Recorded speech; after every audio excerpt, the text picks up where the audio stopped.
yesterday. So, nag-overnight na siya. Masarap na siya. Haluin ko lang. I'll be showing you naman may simple fried version niya. Ayan. Nasa ilalim nilagay ko lang. Para ang una natin ipiprito, i-fry, nasa ilalim. Ilagyan na natin yung oil. Saktong lumubog lang yung Thai part. Painitin lang natin din siya. The good thing about Thai part is juicy siya. So, yan. Hindi siya masyadong malaman. Prito na natin. Unahin muna natin yung kabilang part. There.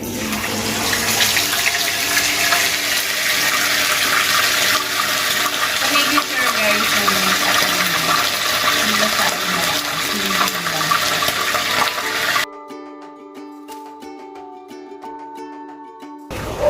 Ayan, i-flip na natin siya.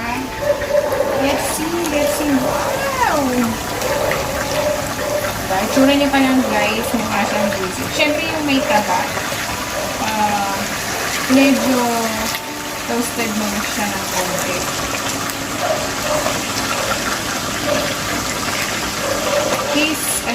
Fried na ganyan. It's like chicken teriyaki. But of course, the version of this chicken, it's like barbecue and chicken teriyaki. Yan.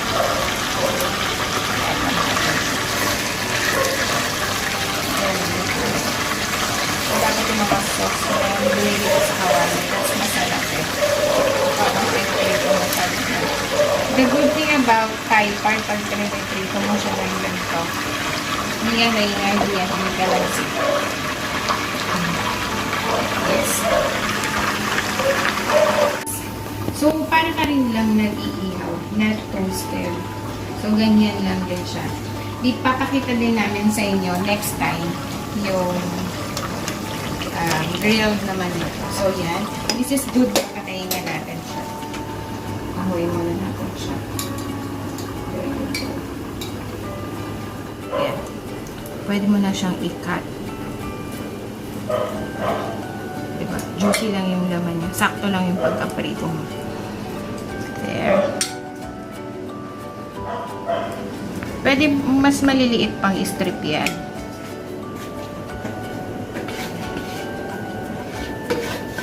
There you go.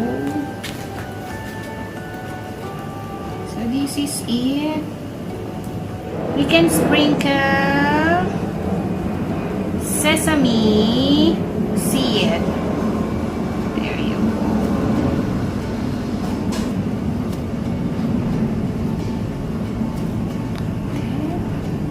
Have the spring onion. You can also tap it. So this is it, guys. Our result. Our fried chicken Thai barbecue. So yummy.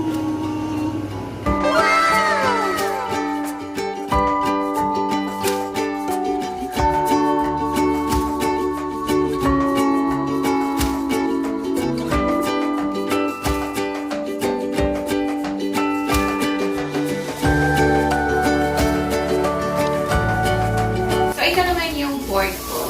So, I'll be frying na. So, naka-overnight na tayo. Ayan. So, i-mix lang natin siya para at least yung ilalim yung makuha natin.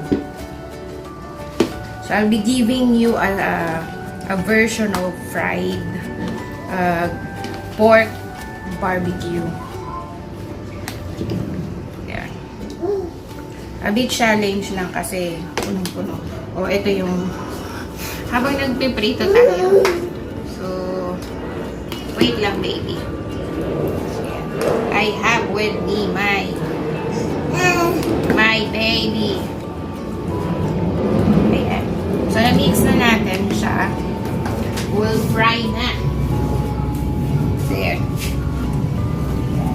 Ayan. Hindi na natin yung ating kalan. So, oil. There you go. Tulad ng chicken. Ayan. Enough na lumubog yung pork mo. So, ayan. So, yung nauna, that's fried chicken Thai barbecue. So, this time naman, it's fried pork barbecue. Okay? So, not everybody naman is capable of doing grilled, especially the busy one. So, kasi mas matrabaho pag mag-iihaw ka. So, you have the option. You can fry it or you can grill it. So, later, we will show you naman the version of grilled. Alright? Painitin lang natin yung kawali. Medium fire lang tayo, ha? Pag pa-fry kasi of course, may sugar to. Our purpose, hindi siya masunog o hindi mag-black yung pork mo. Yes. So, multitasking naman tayo, even though meron akong karga. I'll say to 8 naman. Oh, baby, we're cooking! Yeah! We're cooking! We're cooking! So, dapat, medium fire lang tayo. Sana may konting taba. Guys, medyo nagpaganto na siya. Para lang ma-absorb natin yung extra sauce na kumakapit sa kawali. So, again, medium heat lang siya or medium fire kasi our purpose is hindi siya mag-blacken. So, enough lang siya mag-brownish. And to flip. Yeah, there.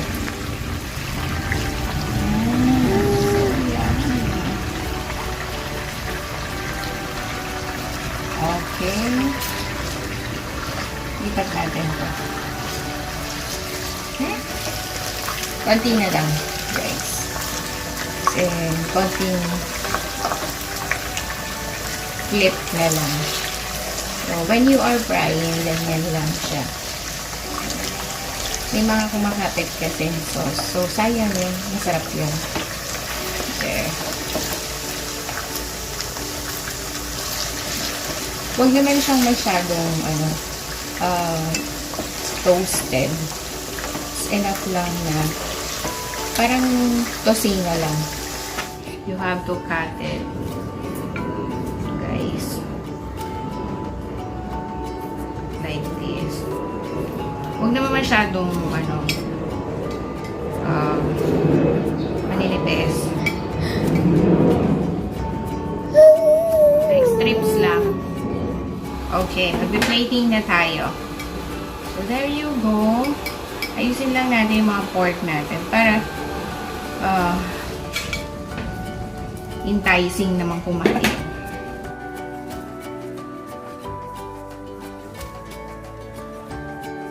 The sauce na. So, this is your sauce. Spread nyo lang siya.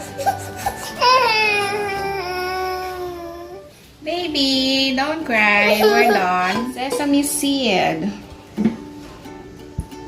Alright.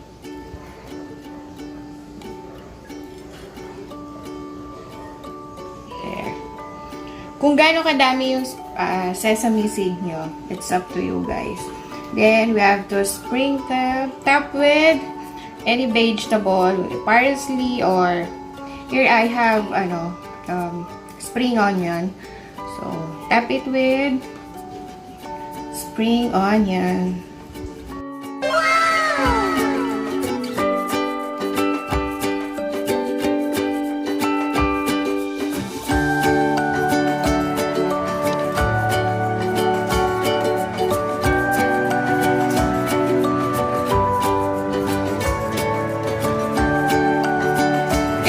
yung mga minarinate natin. So, we'll be having the version of inihaw naman. So, ito yung marinate natin na chicken, and this is the marinate na pork. Before natin siya ihawin, syempre, I have the sauce. Syempre, i-brush muna natin doon sa meat, sa chicken, and yung pork, yung sauce. Okay, let's do it.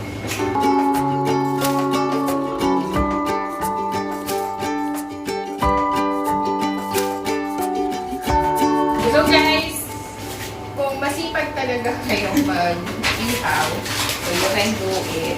So I have the option naman na yung marinate ko na you can fry it. So, you can choose which one is convenient when you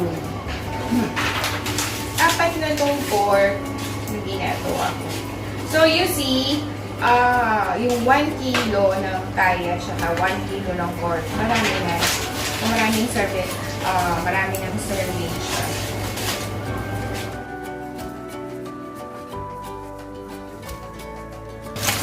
Grabe na makakain din mong ihawan namin. Guys, gawin nyo lang yung procedure ng ginawa namin.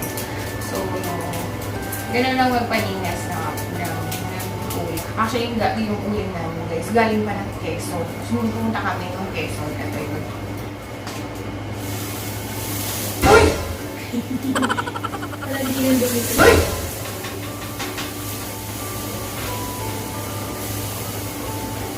Teleport. Yun.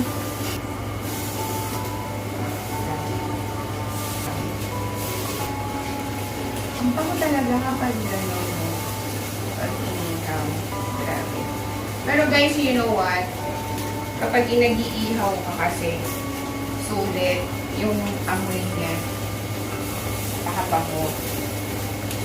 So, para hindi masunog guys, syempre kailangan take ka ng wait. Para hindi.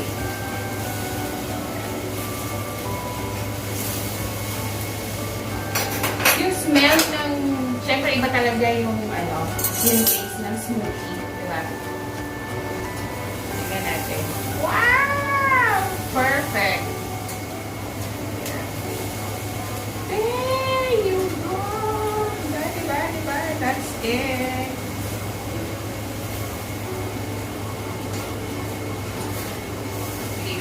Ayan.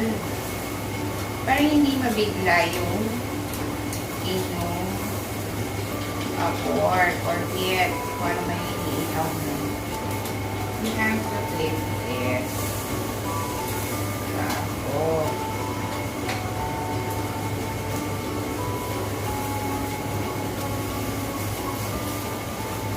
Parang ako yan, tanong yung pastime ko. Lalaki yan ako. Parang hindi ko iniinda kung mainit.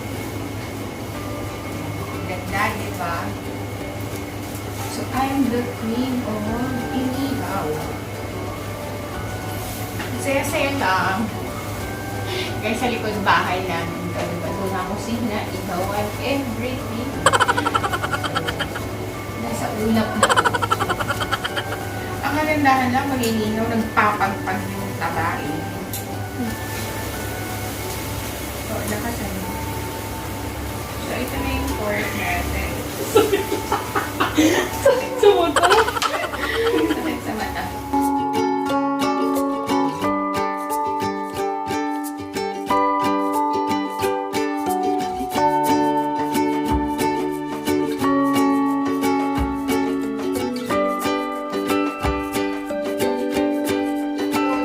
This is my inihaw version, grilled version of my pork and chicken barbecue. So, you can choose whether grilled or fried. So, ayan, napakita na namin sa inyo. Again, thank you for watching my YouTube channel. That is Daphney Ligsay. So, until my next cooking recipe na i-share sa inyo. So, again, thank you.